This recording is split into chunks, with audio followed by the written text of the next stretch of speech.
Mr. Speaker, Mr. Vice President, members of Congress, my fellow Americans.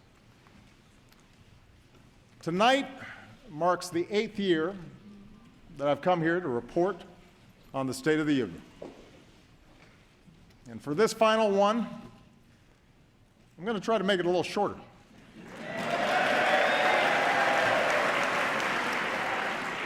I know some of you are anxious to get back to Iowa.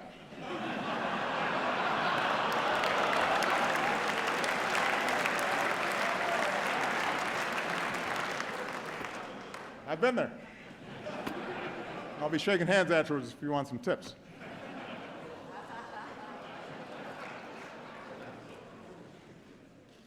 I understand that because it's an election season, expectations for what we will achieve this year are low. But, Mr. Speaker, I appreciate the constructive approach that you and other leaders took at the end of last year to pass a budget and make tax cuts permanent for working families. So I hope we can work together this year on some bipartisan priorities like criminal justice reform and helping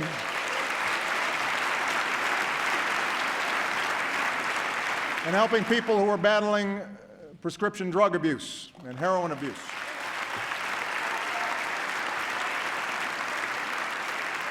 So, who knows? We might surprise the cynics again. But tonight, I want to go easy on the traditional list of proposals for the year ahead. Don't worry, I've got plenty. From helping students learn to write computer code to personalizing medical treatments for patients. And I will keep pushing for progress on the work that I believe still needs to be done. Fixing a broken immigration system. Protecting our kids from gun violence. Equal pay for equal work. Paid leave. Raising the minimum wage. All these things still matter to hardworking families. They're still the right thing to do. And I won't let up until they get done. But for my final address to this chamber, I don't want to just talk about next year. I want to focus on the next 5 years, the next 10 years, and beyond. I want to focus on our future. We live in a time of extraordinary change. Change that's reshaping the way we live, the way we work, our planet, our place in the world. It's change that promises amazing medical breakthroughs, but also economic disruptions that strain working families. It promises education for girls in the most remote villages, but also connects terrorists plotting an ocean away. It's change that can broaden opportunity or widen inequality. And whether we like it or not, the pace of this change will only accelerate. America's been through big changes before. Wars and depression, the influx of new immigrants, workers fighting for a fair deal, movements to expand civil rights. Each time, there have been those who told us to fear the future, who claimed we could slam the brakes on change, who promised to restore past glory if we just got some group or idea that was threatening America under control. And each time we overcame those fears. We did not, in the words of Lincoln, adhere to the dogmas of the quiet past. Instead, we thought anew and acted anew. We made change work for us, always extending America's promise outward to the next frontier, to more people. And because we did, because we saw opportunity where others saw peril, we emerged stronger and better than before. What was true then can be true now. Our unique strengths as a nation, our optimism and work ethic, our spirit of discovery, our diversity, our commitment to rule of law. These things give us everything we need to ensure prosperity and security for generations to come. In fact, it's in that spirit that we have made progress these past 7 years. That's how we recovered from the worst economic crisis in generations.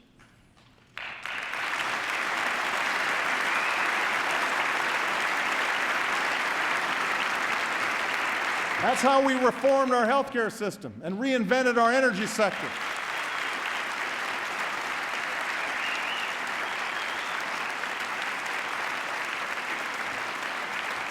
That's how we delivered more care and benefits to our troops coming home and our veterans. That's how we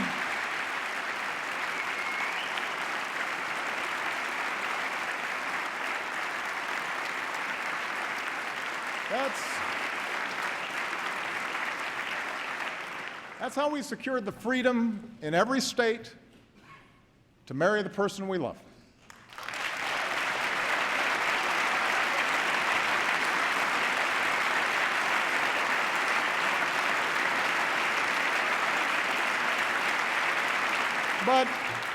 But such progress is not inevitable.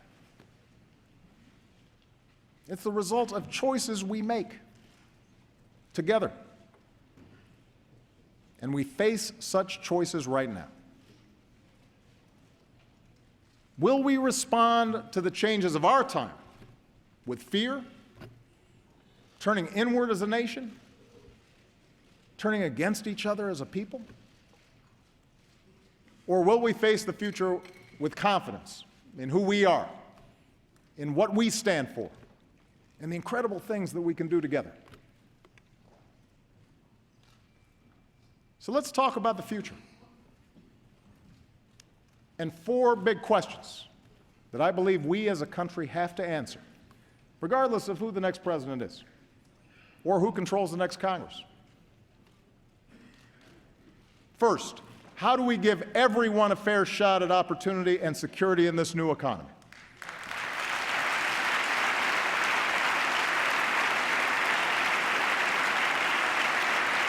Second,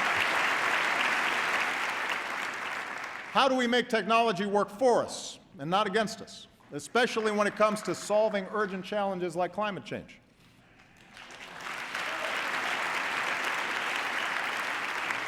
Third, how do we keep America safe and lead the world without becoming its policeman?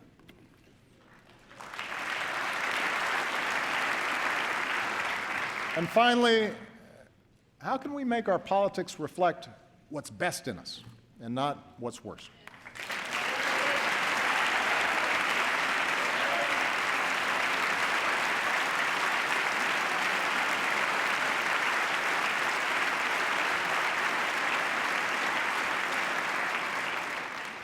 Let me start with the economy and a basic fact.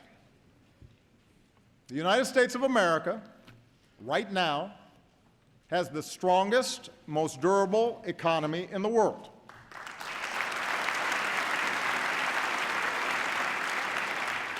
We're in the middle of the longest streak of private sector job creation in history.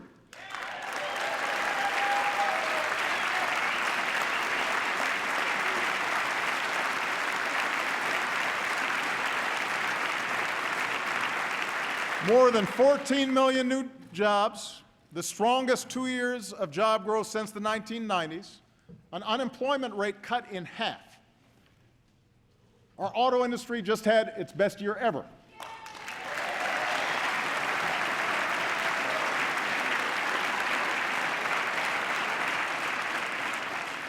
That's just part of a manufacturing surge that's created nearly 900,000 new jobs in the past 6 years. And we've done all this while cutting our deficits by almost 3/4.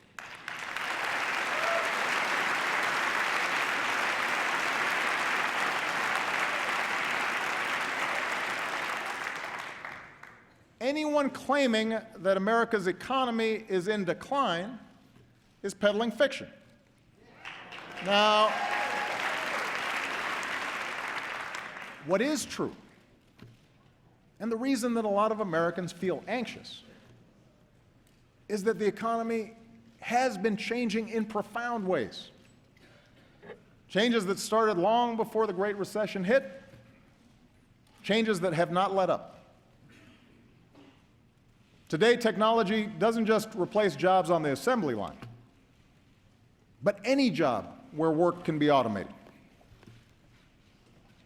Companies in a global economy can locate anywhere, and they face tougher competition. As a result, workers have less leverage for a raise. Companies have less loyalty to their communities. And more wealth and income is concentrated at the very top. All these trends have squeezed workers. Even when they have jobs, even when the economy is growing. It's made it harder for a hard-working family to pull itself out of poverty, harder for young people to start their careers, tougher for workers to retire when they want to. And although none of these trends are unique to America, they do offend our uniquely American belief that everybody who works hard should get a fair shot. For the past 7 years,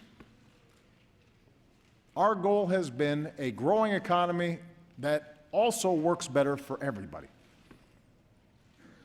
We've made progress, but we need to make more. And despite all the political arguments that we've had these past few years, there are actually some areas where Americans broadly agree. We agree that real opportunity requires every American to get the education and training they need to land a good-paying job. The bipartisan reform of No Child Left Behind was an important start. And together we've increased early childhood education, lifted high school graduation rates to new highs, boosted graduates in fields like engineering. In the coming years, we should build on that progress by providing pre-K for all and offering every student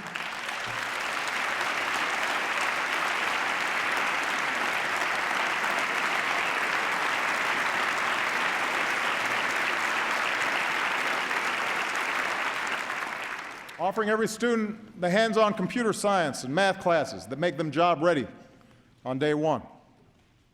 We should recruit and support more great teachers for our kids.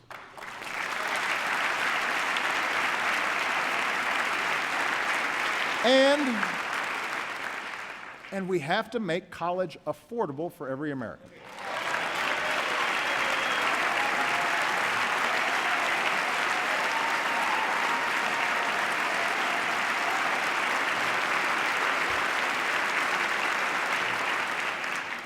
No hardworking student should be stuck in the red. We've already reduced student loan payments to 10% of a borrower's income, and that's good. But now we've actually got to cut the cost of college.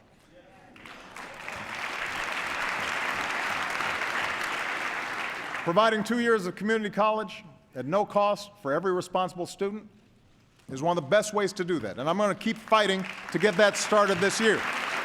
It's the right thing to do.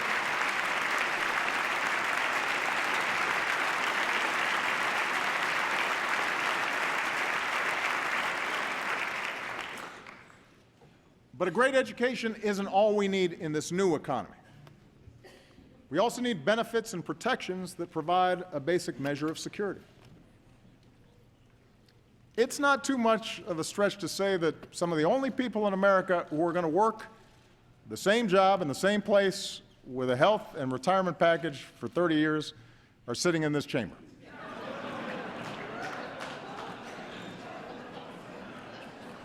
For everyone else, especially folks in their 40s and 50s, saving for retirement or bouncing back from job loss has gotten a lot tougher.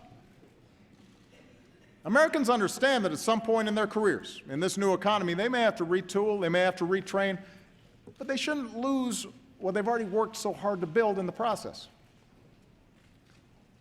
That's why Social Security and Medicare are more important than ever. We shouldn't weaken them, we should strengthen them.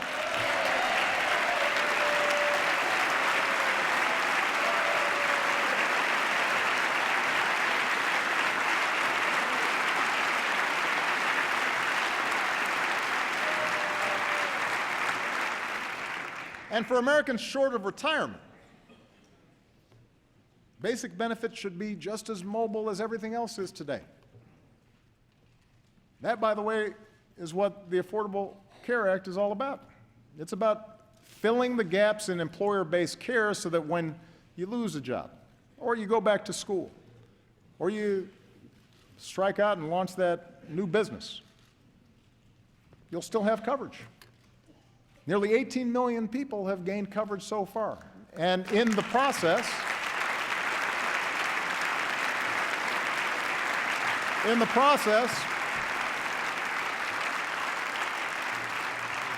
healthcare inflation has slowed, and our businesses have created jobs every single month since it became law.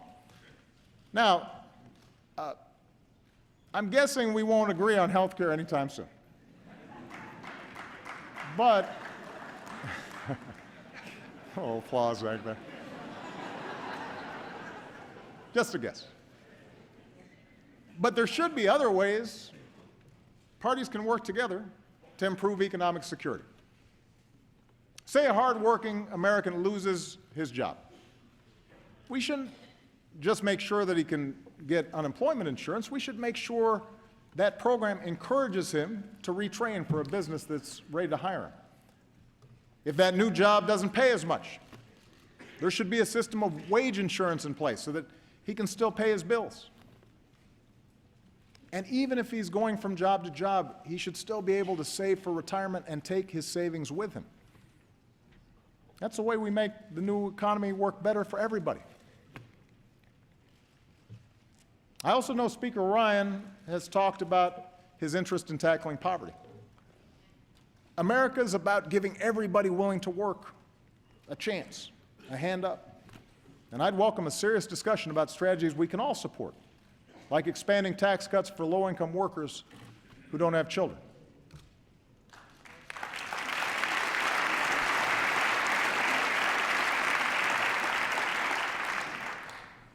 But there are some areas where we just have to be honest. It has been difficult to find agreement over the last 7 years.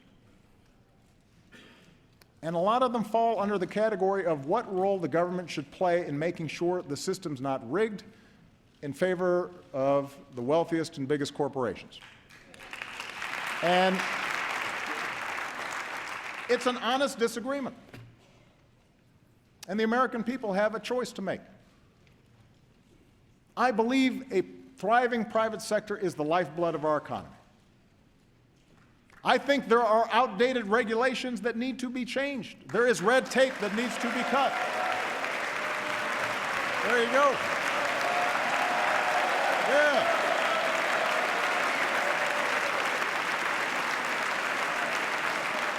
See?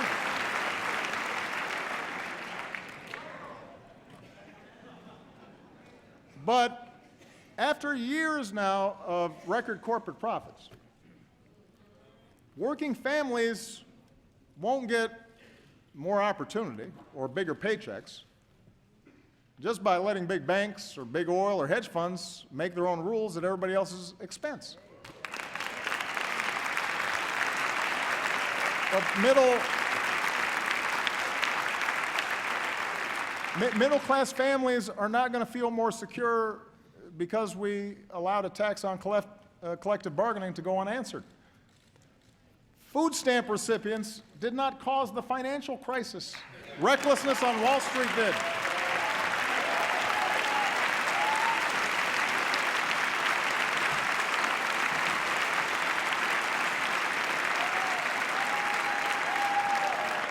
Immigrants aren't the principal reason wages haven't gone up. Those decisions are made in the boardrooms that all too often put quarterly earnings over long-term returns. It's sure not the average family watching tonight that avoids paying taxes through offshore accounts. The point is, I believe that in this new economy, workers and startups and small businesses need more of a voice, not less. The rules should work for them. And I'm not alone in this. This year I plan to lift up the many businesses who figured out that doing right by their workers or their customers or their communities ends up being good for their shareholders. And I want to spread those best practices across America. That's part of a brighter future.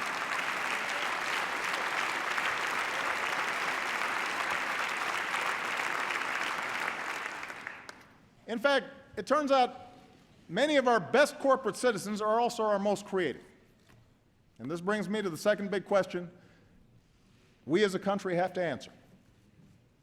How do we reignite that spirit of innovation to meet our biggest challenges? 60 years ago, when the Russians beat us into space, we didn't deny Sputnik was up there. We didn't argue about the science or shrink our research and development budget. We built a space program almost overnight, and 12 years later, we were walking on the moon.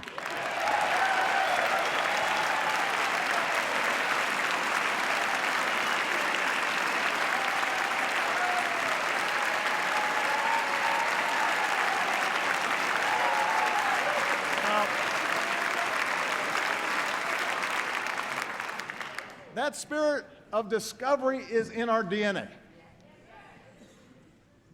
America is Thomas Edison and the Wright brothers and George Washington Carver. America is Grace Hopper and Katherine Johnson and Sally Ride.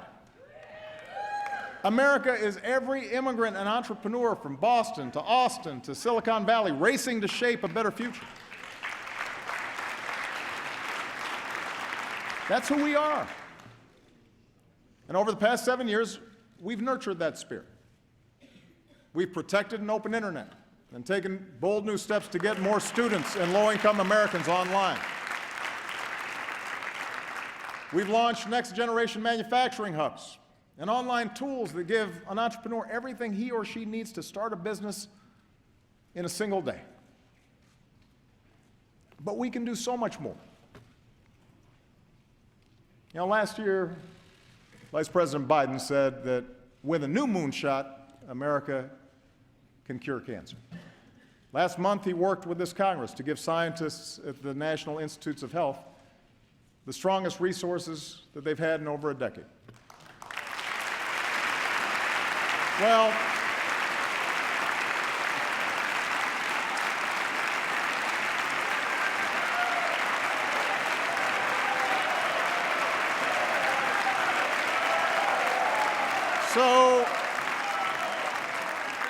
So tonight I'm announcing a new national effort to get it done. And because he's gone to the mat for all of us on so many issues over the past 40 years, I'm putting Joe in charge of mission control. For the loved ones we've all lost, for the families that we can still save, let's make America the country that cures cancer once and for all. What do you say, Joe? Let's make it happen.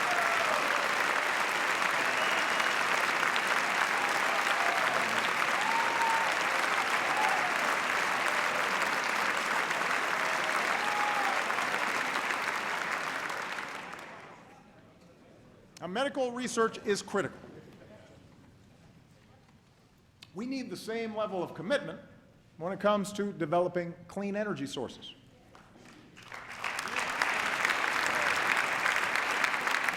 Look, if anybody still wants to dispute the science around climate change, have at it.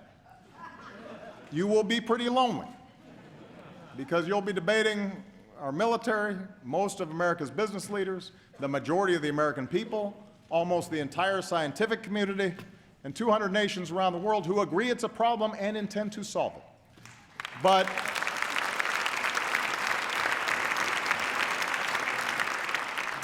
even if the planet wasn't at stake, even if 2014 wasn't the warmest year on record, until 2015 turned out to be even hotter, why would we want to pass up the chance for American businesses to produce and sell the energy of the future.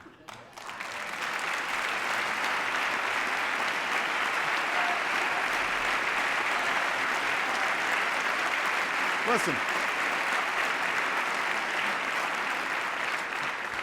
7 years ago, we made the single biggest investment in clean energy in our history. Here are the results. In fields from Iowa to Texas, wind power is now cheaper than dirtier conventional power. On rooftops from Arizona to New York, solar is saving Americans tens of millions of dollars a year on their energy bills and employs more Americans than coal in jobs that pay better than average. We're taking steps to give homeowners the freedom to generate and store their own energy, something, by the way, that environmentalists and Tea Partiers have teamed up to support. And meanwhile, we've cut our imports of foreign oil by nearly 60% and cut carbon pollution more than any other country on earth.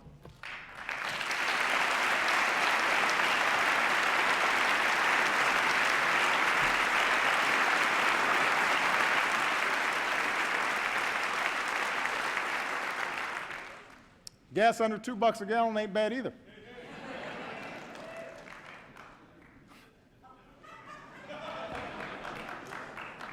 Now we've got to accelerate the transition away from old, dirtier energy sources. Rather than subsidize the past, we should invest in the future, especially in communities that rely on fossil fuels. We do them no favor when we don't show them where the trends are going. And that's why I'm going to push to change the way we manage our oil and coal resources so that they better reflect the cost they impose on taxpayers and our planet. And that way we put money back into those communities and put tens of thousands of Americans to work building a 21st century transportation system.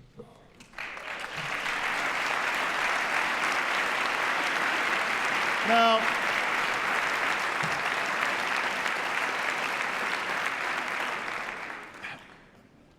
none of this is going to happen overnight. And yes, there are plenty of entrenched interests who want to protect the status quo. But the jobs we'll create, the money we'll save, the planet we'll preserve, that is the kind of future our kids and our grandkids deserve. And it's within our grasp.